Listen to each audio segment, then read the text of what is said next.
কাল অমর ২১শে ফেব্রুয়ারি ও আন্তর্জাতিক মাতৃভাষা দিবস। ভাষা শহীদদের প্রতি শ্রদ্ধা জানাতে কেন্দ্রীয় শহীদ মিনারে ২১-এর প্রথম প্রহরে ঢল নামবে জনতার।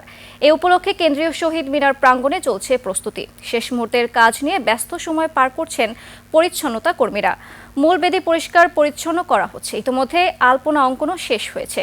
শুক্রবার রাত থেকে ফুল হাতে মানুষের ঢল নামবে শহীদ মিনারে। মাতৃভাষার জন্য আত্মোৎসর্গকারী শহীদরা সিক্ত হবেন মানুষের শ্রদ্ধা ও ভালোবাসায়। সকাল থেকে শহীদ মিনার এলাকায় নেওয়া হয়েছে বাড়তি নিরাপত্তা। সেনাবাহিনী ও পুলিশের সঙ্গে কাজ করছে র্যাব সহ অন্যান্য আইনশৃঙ্খলা বাহিনীর সদস্যরা।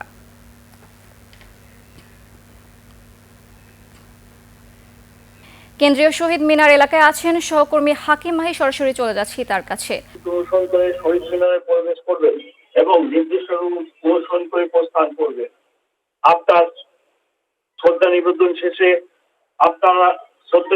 শেষে হলে অন্যকে সুযোগ দিন এবং শৃঙ্খলা বজায় রাখুন।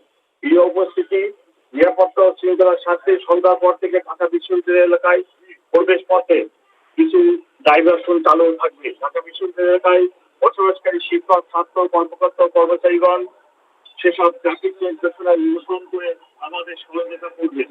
আপনাদের সকলকে আন্তরিক ধন্যবাদ এবং কৃতজ্ঞতা। আমার বক্তব্যের পরে ট্রাফিক ব্যবস্থা সংক্রান্ত